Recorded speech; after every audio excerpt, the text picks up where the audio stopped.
ओरिसामधल्या कोणार्क मंदिरामध्ये आम्ही आहोत आणि वेगवेगळी द्वारं आणि 1901 साली या मंदिराच्या संदर्भात ब्रिटिशांच्या लक्षामध्ये आलं.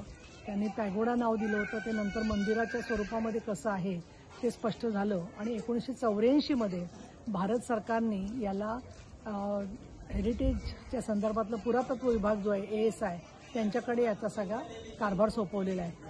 प्रचंड असा मोठा इतिहास या सगळ्यामध्ये आहे आणि आपल्या मागे जे दिसतं आहे ते रिझर्व्ह बँकेने वापरलेलं चिन्ह जे आहे त्याचबरोबर प्रभात सूर्य कसा असतो त्याचंही वरती चित्र आहे. अनेक प्रकारची महिलांच्या जीवनातली, सामान्यांच्या जीवनातली, राजांच्या आयुष्यातले शिल्प, हजारो शिल्प या ठिकाणी आपल्याला दिसत आहेत.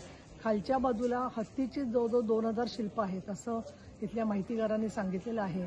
आणि विशेष म्हणजे इथे आल्यावरती जी गाईडने माहिती दिली आहे त्याच्यानुसार इथे अरुण स्तंभ जो होता देवळामध्ये, तर देवळाची जेव्हा जीर्ण अवस्था झाली त्या मराठा राजे जेव्हा महाराष्ट्रातून इथे आले तेव्हा तो अरुण स्तंभ त्यांनी जगन्नाथपुरीच्या मंदिरात देवाच्या इथे हलवला, कारण तिथे विष्णू भगवानांचं मंदिर होतं आणि इथल्या मात्र मंदिराला पडझड आणि अनेक कारणांच्यामुळे त्याच्यावरती विपरीत परिणाम झाला होता. त्यामुळे विजयाचा स्तंभ कोणार्क मंदिरामधून जगन्नाथपुरीला देवाच्या पायाशी नेऊन ठेवणारी जी परंपरा आपली आहे त्याची निदान ओळख आपल्याला सगळ्यांना व्हावी आणि अतिशय सुंदर असा अभ्यास इथल्या लोकांनी जो केलेला आहे तो आपल्यापर्यंत पोहोचला पाहिजे आणि तिथे आपल्या पूर्वजांनी केलेल्या कर्तृत्वाच्या बरोबर आज आपण कुठलं काम करतोय त्या सगळ्या कामाचं काय काय प्रकारचा इतिहास आहे त्याची सुद्धा ओळख होते आहे.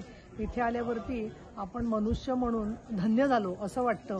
अशा प्रकारची माहिती या कोणार्क मंदिरामध्ये आहे आणि कोण वेगवेगळे असणारं त्याच्या संदर्भातलं मंदिर म्हणून कोणार्क मंदिर नावे आणि सूर्यदेवांचं या ठिकाणी पूर्णपणाने फार मोठा इतिहास आणि अनेक राजांचा इतिहास या मंदिराशी जोडला गेलेला आहे. भारत सरकारने ज्या वेळेला G20 घेतलं तेव्हा सुद्धा याचा संदर्भ देऊन जे पुढे काम केलेलं आहे त्याच्यामुळे परराष्ट्रांशी असणारे सुद्धा जे संबंध आहेत आणि त्यामधला सुद्धा जो इतिहासाचा तपशील आहे तो समोर आणण्यासाठी आपल्याकडून चालना दिली जाते.